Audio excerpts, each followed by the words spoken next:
방금 소개받은 도현철입니다.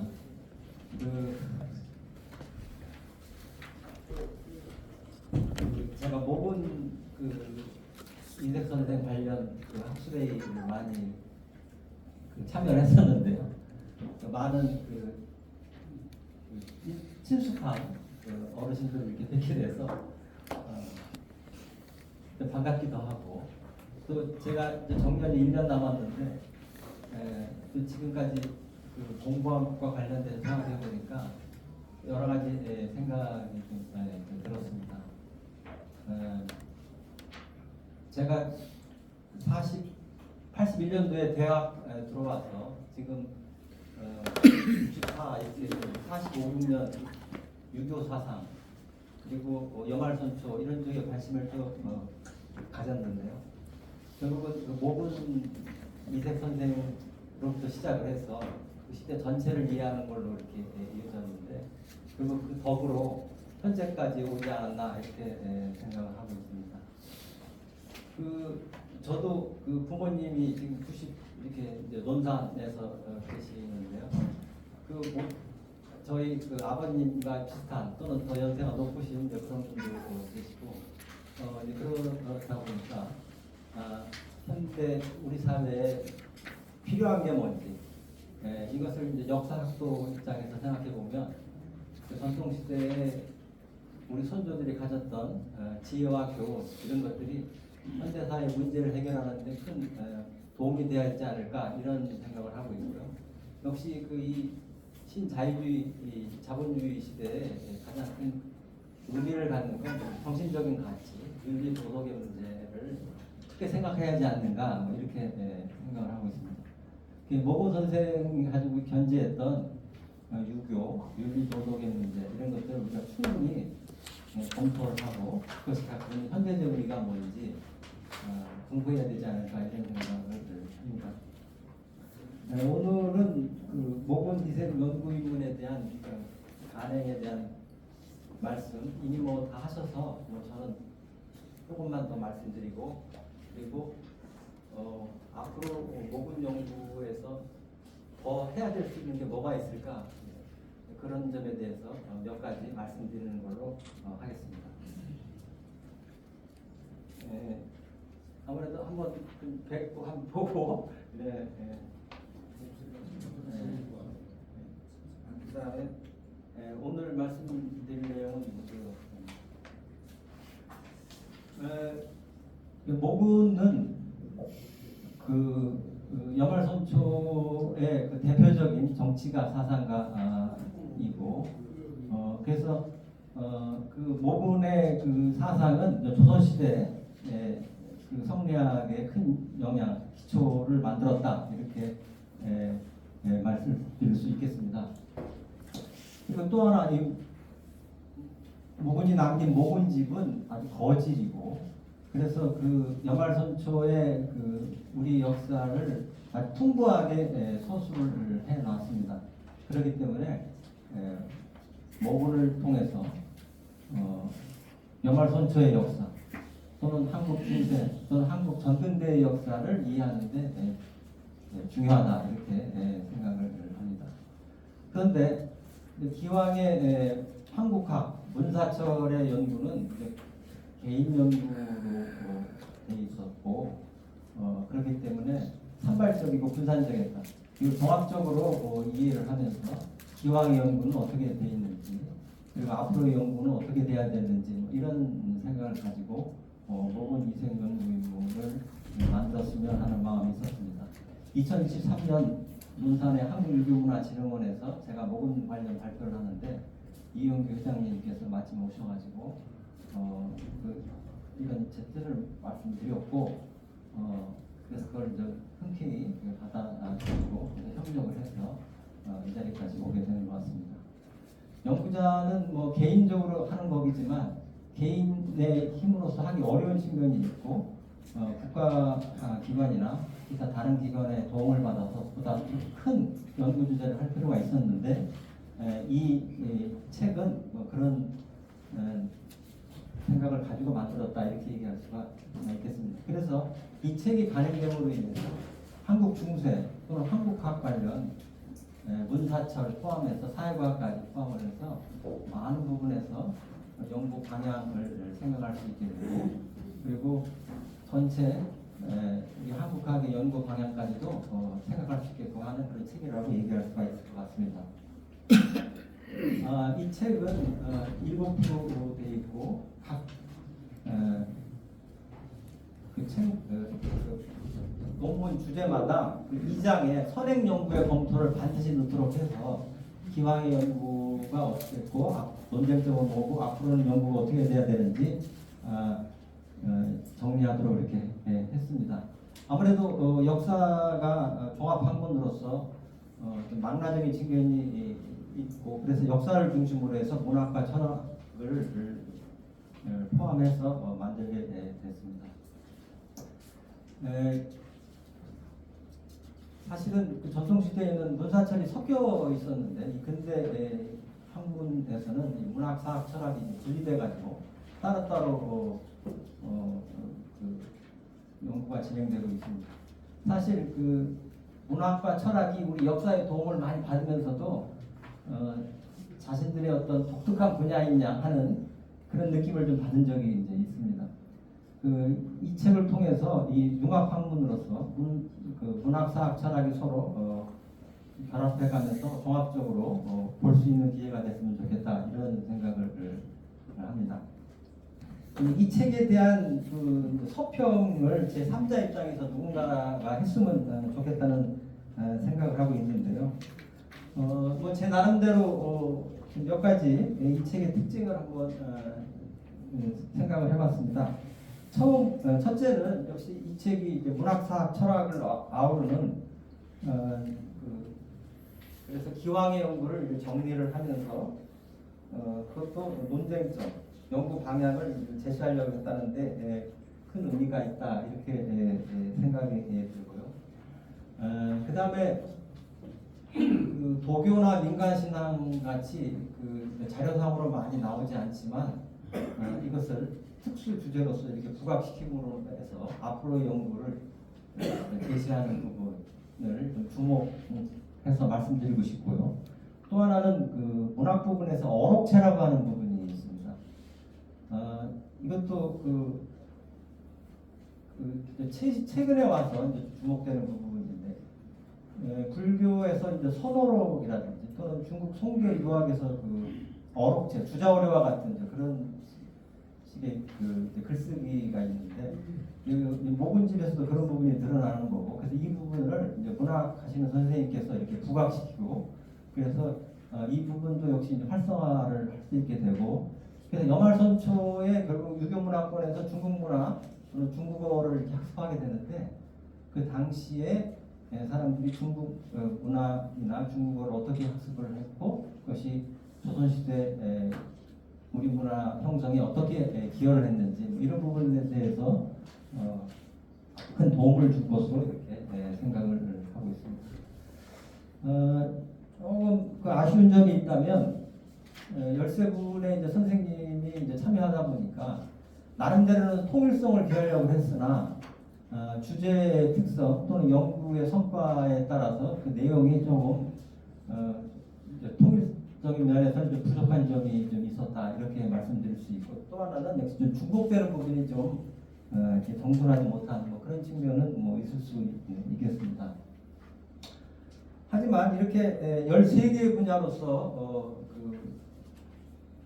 최대한 기왕의 연구 성과를 정리했기 때문에 뭐 앞으로 연구에는 큰 후학들에게 도움이 되는 건 뭐 당연하다고 생각이 들고요. 또 이렇게 하다 보니까 좀 빠진 부분, 또 해야 될 부분을 좀 생각을 하게 됐습니다. 이제 자료 발굴 얘기는 좀 이따 하고요. 그 최근에 그 연구 경향이 이제 신성사, 미시사, 생활사 뭐 이런 식의 연구가 많이 되고 있는데요.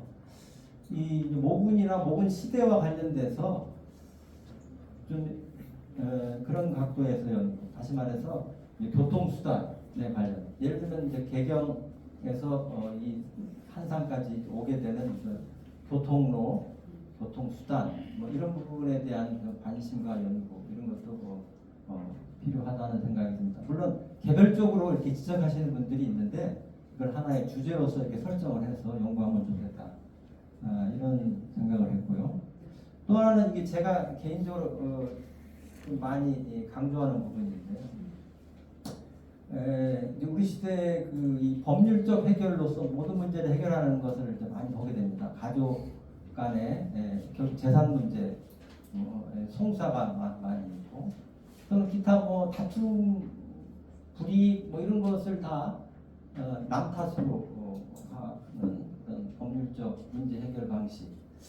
그게 그 한국 역사의 그 전통에서 보면 조금 예외적이다 뭐 이런 생각을 하는데, 그 모군의 글 속에 보면 내송자송이라는 표현이 많이 나옵니다. 자기 스스로 송사한다 뭐 이런 얘기인데 그건 내 탓이다 이런 얘기죠. 나의 결함이 나의 잘못이 뭔가 일단 그것을 내 스스로 생각을 해보고 그러는 과정에서 이제 그 다음 단계를 하는 그런 표현이 많이 나옵니다. 내송자송 논어에 나오는 그런 표현인데 이런 부분. 그리고 그 스스로 그 썩은 성질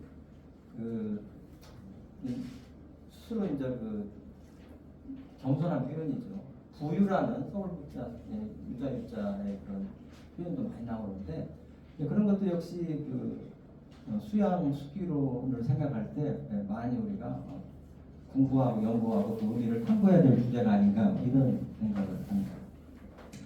그 다음에 식생활과 관련돼서 제가 이 한산 이씨가의 학문적 전통 이 부분에 좀 이번에 좀 관심을 가지고 봤습니다. 그래서 보령과 한산의 그 어장, 뭐 이런 걸 보게 되고요. 제가 이제 부록편으로 이 해안 지역, 충청도 해안 지역의 그 세종시록지리지의 그 주산과 그 신축 구멍문지순답의 그 소산 관련해서 그걸 뽑아봤는데요. 거기에 보면은 그 어류들이 나옵니다. 그 목원집에 보면 은사해라는 표현을 이렇게 보게 됩니다. 아마 해를 드셨던 것 같고, 근데 이제 은빛, 근데 그 실사자를 쓰니까 아주 그 해를 가늘게 실처럼 이렇게 썰어서 드셨나 봅니다. 그래서 그걸 은사해 이런 표현이 있고, 백어, 흰백자를 쓰는데 그걸 뭐 백어 뭐 이렇게 부르는 것 같습니다. 등등 이렇게 먹는 문제, 먹을거리 결국 그 모근집이 풍부하기 때문에 그 모근의 그런 식생활 문제가 결국 그 시대의 그 사람들의 먹는 문제와도 연동을 시키고 그래서 우리 이 역사 속에서의 먹는 문제까지 연동시켜서 설명해서 볼 수 있지 않을까 그런 주제도 생각해봤고요. 그 다음에 여성에 관한 생각을 좀 해봤습니다. 거기에 모근집에 보면 부인에 대한 얘기도 나오고 여장법에 대한 얘기도 나오고 그리고 묘지명을 또 쓰게 되는데 그 묘지명에 대해서 여성에 대한 얘기도 이렇게 나오고 그래서 결국 인구의 절반이 여성이고 또 같이 살아야 되는 그런 사람들이고 그래서 종래 주목하지 않았던 그 모건집에 나오는 그 여성에 대한 삶에 대한 얘기 이런 것들도 주제가 되겠다 이런 거고요. 그리고 또 저는 어떤 모군을 이제 유학자로서 군자를 지향하는 이제 그런 분으로 이제 이해를 하는데 이건 문장가로서 이렇게 설명하시는 분이 있는데 제가 이제 그 문제를 좀 고민을 좀 많이 합니다. 이제 모군은 그 사진에서 봤듯이 이렇게 풍채가 있으시고 거절 못하는 성격이신 것 같고 그러다 보니까 다른 사람들이 부탁하는 글쓰기를 거절하지 못하실 거 많이 써주신 것 같습니다. 그러다 보니까 그 글을 받은 사람이 담례로서 선물을 하게 됩니다. 근데 이 시가 가지고 있는 특성상 순간적인 어떤 감정, 생각을 이렇게 표현을 이렇게 하게 되는데 이제 글값이라는 표현이 좀 나오게 됩니다. 그러다 보니까 그 모군이 좀 이 문장을 글값과 연동시키는 측면이 있지 않느냐, 뭐 이렇게 이제 쓴 논문도 제가 이제 이렇게 보게 되는데 이 유학에서는 어쨌든간에 은혜의 개념이 중요합니다. 뭐 부모 자식 관계뿐만 아니라 사람과 사람의 관계 속에서 은혜를 받으면 또 그거에 대한 담례를 하는 보온의 개념이 이제 강한 거로 이렇게 생각이 들고요. 이제 모근이 이제 문장을 써줬을 때 그에 대한 답론으로서 이제 뭘 받게 되는데 이제 그런 표현들이 아주 구체적으로 이렇게 나오게 됩니다. 그래서 이런 것들을 그 당시 상황 속에서 보다 좀 풍부하게 이해할 수 있고 또 현대적인 관점에서도 이해할 수 있겠다 뭐 이런 생각을 했습니다. 그래서 이렇게 생활사, 미시사, 일상사 이런 것을 연동시켜서 모근에 대한 연구를 더 앞으로 더 해야 하지 않겠는가 그런 생각을 제가 했습니다. 앞으로 이제 모근학 연구와 관련돼서 역시 이제 모근집에 없는 이색 모근의 이제 글 발굴 문제입니다. 예컨대 이제 유명한 얘기가 이제 공민학 원년에 북중상소가 있는데 고려사와 동문선에는 있는데 이제 모근집에는 없고 대청문도 한 세 종류가 책문이라고 하는 그 책 속에 동인 책선에도 있는데 모근집에는 이제 없는 있습니다. 그래서 이 모근집에 없는 모근 글에 대한 발굴 이런 작업이 좀 필요하다.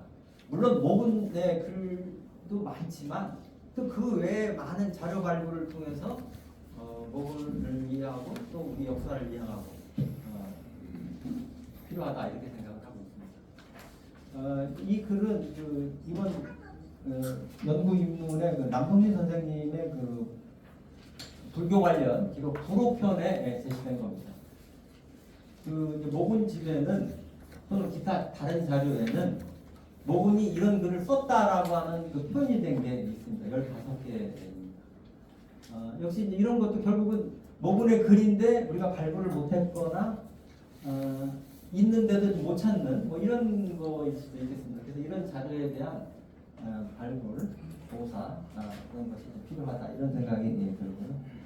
그 제가 그 정몽주 포온 정몽주 과거 시험 답안지를 그 나고야 공자문고에서 찾을 때 느낀 생각은 임진왜란 때 그 일본 사람들이 그 전통 그 문헌 자료들을 많이 가져갔습니다. 그리고 이제 그것이 이제 일본의 이제 산지대에 있는데 그 포온의 그 과거 시험 답안지도 결국은 그런 경로로 해서 나고야에 있는 거로 이렇게 생각이 들고요. 그래서 임진왜란 이전에 있는 자료 발굴이 필요하고 그리고 일본에 있는 한국 자료에 대한 관심, 노력 이런 것이 필요하다 이런 생각을 합니다. 이 모근학과 관련돼서 제가 조금 좀 강하게 요새 생각하고 있는 것은 모근학파 뭐 이런 개념을 좀 이제 부각시켜야 되겠다 그런 생각을 했습니다. 유명한 내용이 이제 공민왕 16년에 성균관에서 이제 이색을 중심으로 해서 성리학 그 연구와 교육이 이제 활발하게 됐다 이렇게 되어 있습니다. 그래서 대표적인 인물이 김구용, 정몽주, 박상충, 박이중, 이승민 뭐 이렇게 포함이 되고 그리고 오경사 허제를 두고 100명의 학생 수 그리고 공민왕 17년에 이색이 서경 강의 수강생이 80명 뭐 이렇게 이제 숫자가 이제 나오는데. 당시의 인구 비율, 또는 남녀, 또는 신분 뭐 이런 걸로 생각하면은 배우려는 사람들이 거의 총망라됐다. 뭐 이렇게 생각할 수 있을 것 같습니다. 그래서 이런 사람들이 당시 크게 교육계를 주도해가면서 이끌어갔다 이렇게 말할 수 있을 것 같고요. 그다음에 이제 학문 방법과 관련돼서 그 근대적인 것과 유사한 분석 방법. 토론식 교육 이런 것이 이루어지고 있다 이렇게 말할 수 있는 것 같습니다. 단순하게 전통 판문이 암기식으로 주입식으로 된 걸로 이해할 수 있겠지만 그렇지 않고 변석과 토론 그리고 절충은 뭐 우리 시대에 조금 사이비 같은 걸로 이해되지만 실제로는 서로 상반된 그런 의견들을 서로 최선의 긍정적인 면, 받아들일 면 그것들을 종합해서 높은 차원의 종합하는 방식 이것을 추구해 나갔다. 절충의 그런 학문 방법 그것을 잘 살릴 필요가 있겠다 그런 생각을 합니다. 사실 이것은 조화와 균형을 추구하는 이색 사상의 특징일 수도 있고 이것이 그 후학들에게도 이어져서 하나의 학풍으로서 이루어져 나간다 이렇게 생각이 됩니다. 어쨌든 여기에 참여했던 사람들이 성균관 대사성을 그 연이어서 있게 됩니다. 그래서 고려 말에 나오는 인물들 그리고 조선 초기에 그 대사성, 겸대사성 이 모두 다 공민왕 16년에 공부했던 사람들이 중심이 돼서 나타난다 이렇게 얘기할 수 있습니다. 그런데 이제 문제는 고려 말에 이 공민왕 16년에 그 성균관에서 성리학을 연구하고 교육했던 사람들이 왕조 개창을 둘러싸고 이제 찬반이 이제 나눠집니다. 정도전은 이때 참여했던 사람이니까 명백하게 이세계 후학이라고 얘기할 수 있습니다. 이제 가장 애매한 사람이 이제 조준인데 조준은 윤소종에게 배웠다 이렇게 돼 있거든요. 윤소종은 당연히 이세계 제자이고 그러다 보니까 왕조 개창을 주도한 사람도 크게 보면 모분에게 영향을 받으면서 자신의 어떤 그 현실 인식과 학문 사상, 개혁 사상을 만들어갔다. 크게 보면 이세계 줄기 큰 흐름 속에서 나왔다, 분화돼 나갔다 이렇게 생각할 수 있는 것 같습니다. 그 이외에 정총, 정탁, 또는 오사충 이런 사람들도 모두 다 이색 학문과 연결이 된다. 그래서 결국은 고려 말의 그 학문적 줄기는 이색을 중심으로 하는 이색 학파가 만들어지고 거기서 분열돼 나가서 왕조를 유지하는 사람과 왕조를 개창하는 나라입니다. 그런데 건국 후에도 결국은 왕자의 난 이후에도 그 왕조 개창에 반대했던 권근, 하륜 이런 사람들이 재등장을 하게 되고 그래서 결국은 이색의 학풍이 계속해서 이어져 나간다 이렇게 이제 볼 수 있는 것 같습니다. 그래서 여말선초의 이제 사상계의 흐름을 이색 학파를 중심으로 설명할 수도 있겠다 이런 말씀을 드립니다. 세종 14년에 이맹규는 겸대사성을 사용하면서 겸대사성은 한 나라의 학자의 사표가 되는 것입니다. 신의 선조 이색이 처음 맡았고 그 뒤를 이은 정몽주, 박의정, 이색, 이청, 권근, 조용, 벽예랑 등은 경술과 문장이 세상에서 존경받는 분이었습니다. 라고 했습니다. 겸대사성은 한 나라의 학자의 사표이자 학술의 대표로서 이색이 시작하여 그의 제자들이 조선 초기 사상계, 학술계를 주도하였다. 이렇게 되어 있습니다. 아까 그 버스에서 오는데 우리 박종기 선생님께서 지금의 그 대한민국 학술론을 주도하시는 그 회장님도 결국 한산이십니다. 그리고 겸대사성이다. 그런 말씀을 해주셔서 저는 미처 생각을 못했는데 맞는 말이신 것 같습니다. 대한민국의 학술을 주도한 우리 시대 그 회장님이시란 이 시기는 이맹규 그리고 고려 말에는 모건 이렇게 얘기할 수가 있는 것 같습니다. 그 모근학의 특징을 저는 아까 절충이라고 말씀을 드렸는데 균형과 조화다 이렇게 말씀드릴 수 있는 것 같습니다. 그래서 그것을 이제 사상적으로 단적으로 보여주는 게 유불 조화론입니다. 유교와 불교의 그 궁극적인 일치점을 얘기를 하고 그러면서 모두 다 유교의 문치 사회에 기여하는 바가 있다. 물론 불교가 출가를 허용을 해서 도리 개념이 부족한 것은 사실이지만 불교가 효충이라는 윤리 기능을 가지고 있고 그리고 마음 수양론을 통해서 역시 인격 수용에도 도움이 된다. 그래서 결국은 유학이 지향하는 이상사회 거기에 도움을 주고 있다 이렇게 생각하고 있습니다. 그래서 이렇게 주류적인 학문 또는 그 시대의 지배적인 학문 그런 속에서도 빠진 부분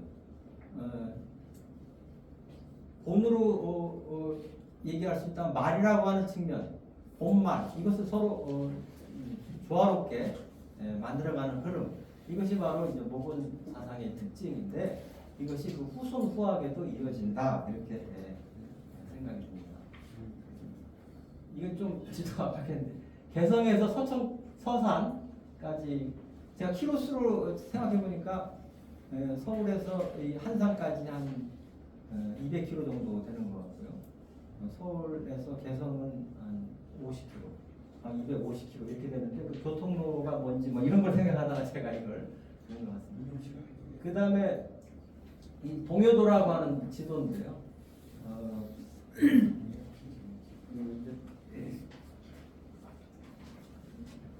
보령부터 감포,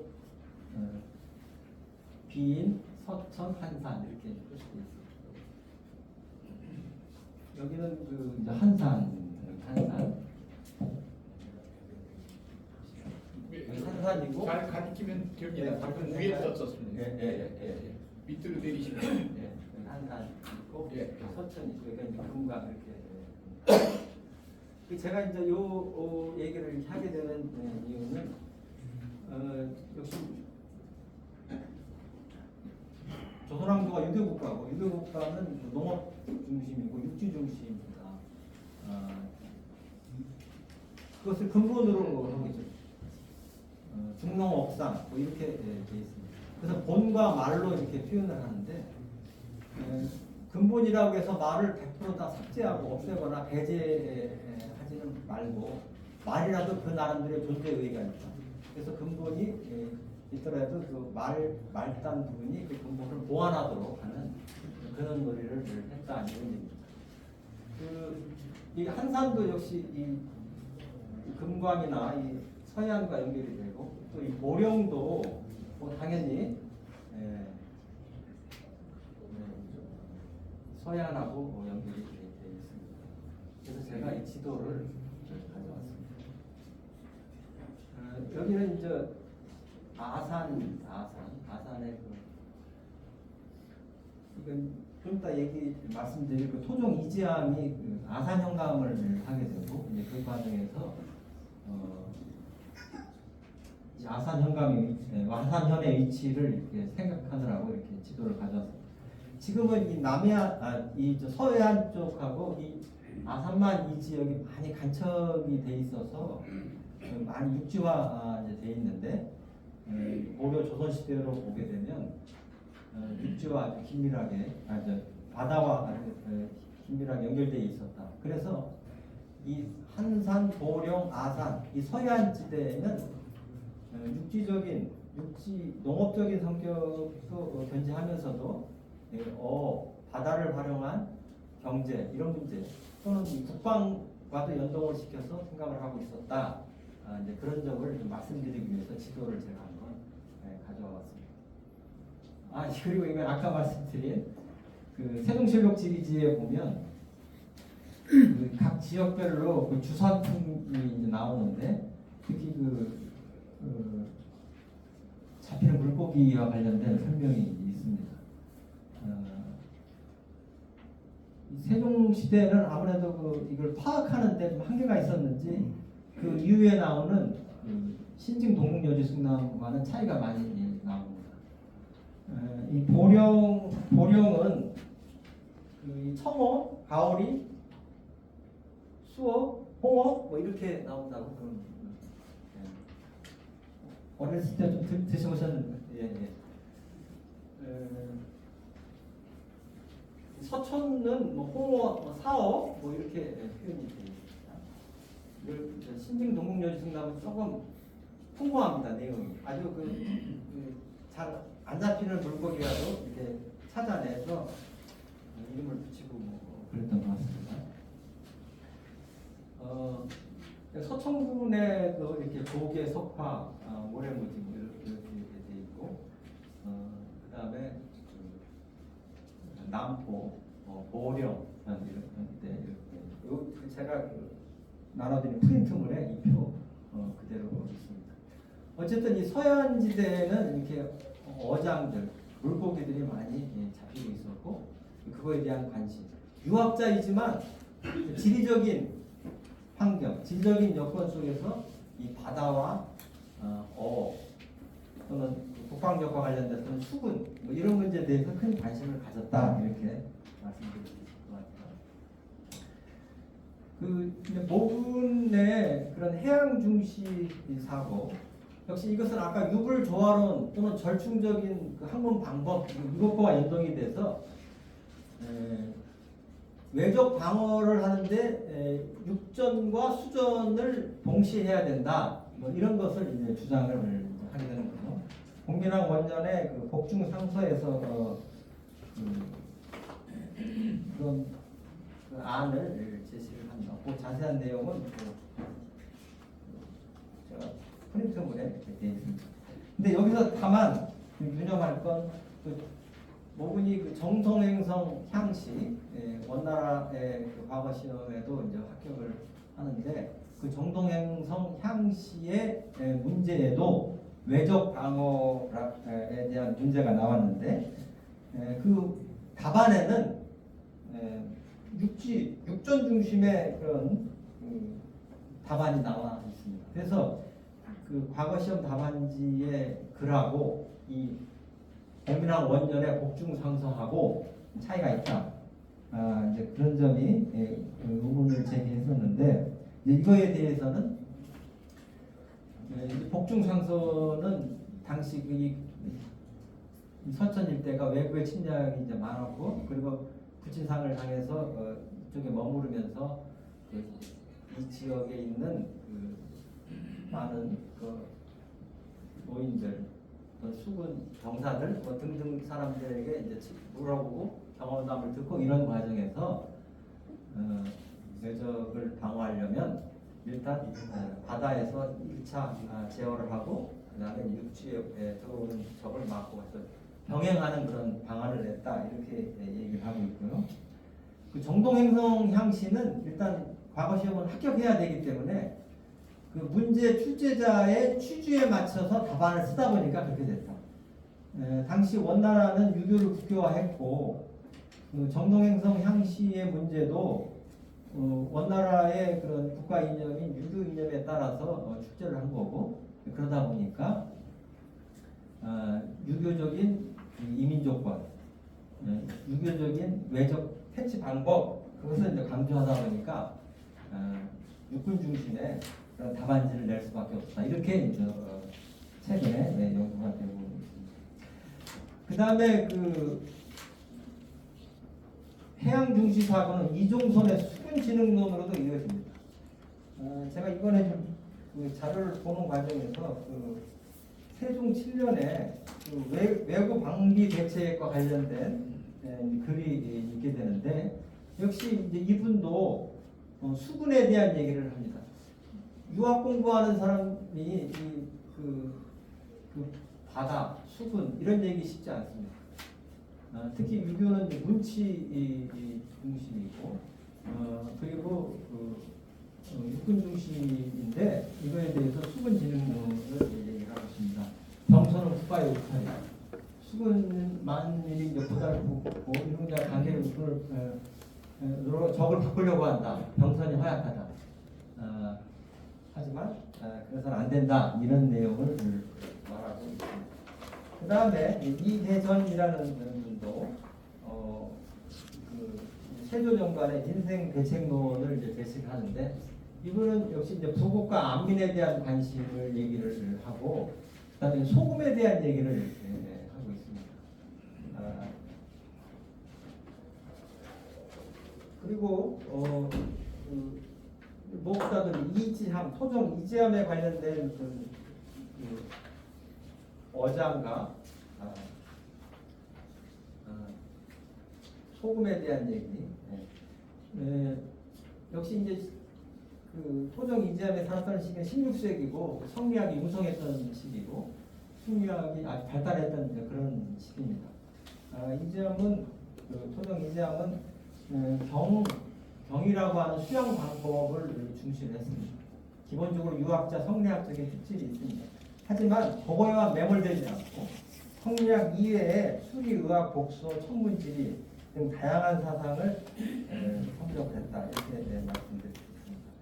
우리가 경 그러면 주일무적 논어에 나온 표현인데요. 결국 마음을 가두고 내면 수양을 중시하는 그런 방법인데 이제 그런 부분에 충실한 그런 유학자적인 면모를 가지고 있습니다. 이제 그럼에도 불구하고 그 유학에서 그렇게 중요시 여기지 않는 제자의 학문들을 익혔다 이렇게 얘기할 수 있습니다. 기본적으로 이제 근본과 말단, 본말 이 부분을 제시를 하면서 근본을 힘쓰긴 해야 되지만 그 말도 무시해서는 안 된다. 그 자체로서 의미가 있다. 그래서 근본을 보완해야 된다. 그렇게 얘기를 하다 보니까 이제 결국은 말을 중시하게 되고 그 말을 중시한다는 것이 결국은 상대적으로 그 말단을 강조하는 인물로서 이렇게 부각이 되는 이제 그런 측면이 있는 것 같습니다. 덕은 근본이고 재물은 말이다 이런 표현, 농사는 근본이고 염처는 말이다 이렇게 표현을 했는데 그런 속에서 이 말단을 보다 중시하는 생각과 정책론을 제시했다 이렇게 얘기를 합니다. 그리고 그 말단을 중시하는 논의는 성인의 권도다 그렇게 얘기를 하고 있습니다. 우리가 맹자에 그 형수가 물에 빠졌을 때 어떻게 해야 되느냐? 평소에는 형수의 손을 잡아서는 안 되지만 그 물에 빠져서 허우적거리는 그 형수의 손을 잡아서 던지는 것은 특수 상황이다. 권도다 이렇게 우리가 알고 있습니다. 그래서 우리가 말단을 중요시 여기는 것은 도덕, 윤리만 너무 강조하다 보면 국가의 부국이나 안민 이런 문제를 소홀히 할 수 있는 건데 그런 것을 대비하기 위해서는 힘써야 된다 이런 측면에서 제시한 걸로 얘기할 수가 있을 것 같습니다. 특히 그 토적 이재함이 그 포천 현감으로 있을 때 포천은 이제 내륙 지방인데 그 어장, 광물, 소금 이런 문제에 관심을 가지고 있습니다. 예컨대 전라도 만경현 양초도는 그 어디에도 소속되지 않는다. 이 섬을 잠정적으로 포천원에 소속시켜서 고기를 잡아 팔아서 곡식을 사들이도록 하자. 굉장히 획기적인 그런 방안을 내는 거죠. 또 황해도 풍천부 근방의 초도도 역시 누구 소속도 아니니까 포천에서 그것을 임시로 써서 속물 부업화를 가지고 당시 백성들의 삶을 개선시키자 이런 주장을 하셨습니다. 이런 것은 역시 16세기 상황 속에서 바라보면 주류적인 성리학, 중농 이런 논지에서 좀 더 그것을 보완하면서 균형 있게 그 국가를 운영해야 되겠다라는 그런 생각에 반영이다 이렇게 말씀드릴 수가 있을 것 같습니다. 그래서 이 토정의 그런 생각은 박제가의 북하기에 그 두 군데 나옵니다. 토정 이재함이 다른 나라 상선 몇척 통상에서 전라도의 가난을 부지하고자 하였으니 뛰어난 소견은 진실을 미칠 수 없다 이런 말을 했고요. 또 토종 이재함이 그 일제기 내부 상선과 통상하여 전라도의 가난을 부지하였는데 그 견해가 탁월하면서 원대하다 이렇게. 또 그 승정원 일기에 보면 영조가 옛날에 해서의 섬에서 속물 굿자는 의견을 주장하는 사람이 누구였는가 하니까 조명대라는 사람이 이지함입니다. 이런 글도 나오고 있습니다. 이게 이제 제가 편하게 찾은 그런 자료고 아마 더 찾아본다면 더 나올 수 있을 것 같습니다. 다시 말해서 토적 이지함의 그런 균형 있는 사고 또는 말단을 중요시하는 사고가 그 이후에도 계속 이어진다라고 얘기할 수가 있을 것 같습니다.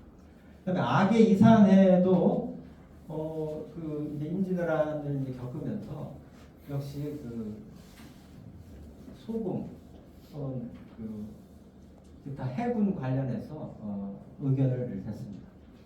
악의 이산에는 그 사상 부분에서는 그렇게 자료를 많이 남기는 것 같지 않고 시패론을 많이 그러니까 그 폐단을 없앨 수 있는 그런 상소문을 많이 이제 올린 걸로 이렇게 되어 있습니다. 그래서 부국과 안민을 이제 최우선 그리고 그 외적 방어를 중요하게 생각을 했는데 둔전과 소금 굽는 얘기를 했습니다. 아무래도 외적을 물리치려면 군량의 확보가 이제 중요하죠.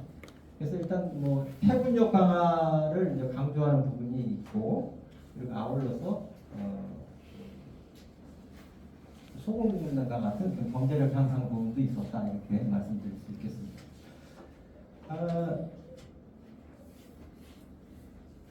제가 2001년도에 연세대학교에 처음 입사했는데 초년생인데, 그때 한국 현대사 교수가 반기중이라는 분이었습니다.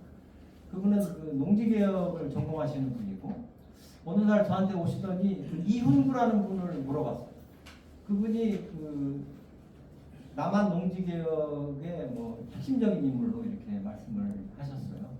당시에 북한에서의 토지개혁, 남한에서의 농지개혁 이렇게 있는데, 농지개혁의 그 핵심적인 역할을 한 이훈구라는 분이 한산이신데, 그분이 농지개혁의 당시 여러 논의 중에서도 균형 있게 개혁안을 만들면서 남한 농지개혁을 실행해 갔다, 이런 얘기를 하시면서 그 뿌리가 모군에 있는 것 같다, 이렇게.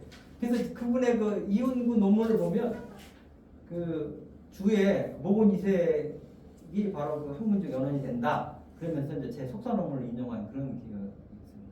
그래서 그때 느끼는 것은 뭐냐면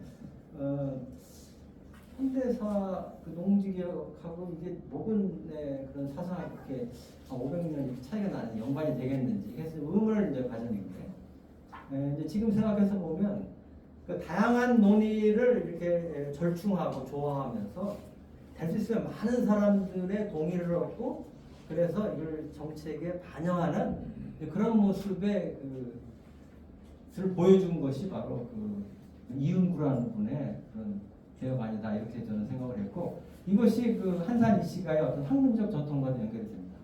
모군이 이제 보여줬던 유불 조화라든지 절충의 학문론이라든지, 군 육지 중심과 함께 이제 수군 해군을 중시하는 그런 의사고, 이렇게 되어 있고요. 그래서 이게 실제 실용 실학 이런 용어와도 연관시켜서 나름대로 학문적 전통이 있다, 이렇게 얘기하죠. 저는 전근대사 유학 전공자로서 제 선생님들이 많이 쓰는 표현 중에 소종례라는 표현을 씁니다. 과학의 전통이 있다. 현재 그런 학문적 전통이 그 앞에 선대학자들 또는 조상의 학문적 흐름과도 연동이 된다, 이런 얘기를 제가 들은 적이 있는데요.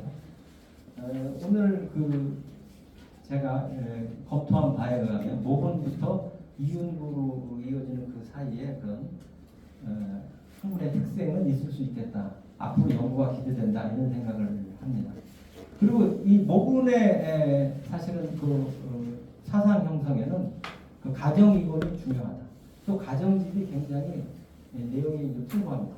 또 이 가정은 원나라에서 벼슬을 했기 때문에 그 학품이 굉장히 세계적인 당시 동아시아에서는 높은 수준을 이렇게 보여주고 있고, 그리고 가정집에는 원나라의 지명, 인명, 관직명, 기타 많은 내용들이 풍부하게 제시가 되어 있고, 그래서 그런 것들이 고려 사회에 큰 영향을 주었다. 그래서 모군 사상의 뿌리, 앞서서 내 가정에 대한 이 있다라는 생각이 들고, 그렇기 때문에 이제 가정에 대한 연구가 필요하다, 이런 생각이 들고요. 그래서 이 모군부터 현재까지는 그런 한산 이시가의 학문적 전통이 한국 역사의 학문 사상을 드러내는 한 특색의 일면을 보여주고 있다. 그래서 한산 이시가의 연구, 이것이 결국 한국학에 대한 연구와 연동이 된다, 이렇게 말씀드릴 수 있을 것 같습니다. 제가 조금 두서없이 이것저것 좀 말씀드린 것 같습니다. 제 말씀 이 정도 같습니다.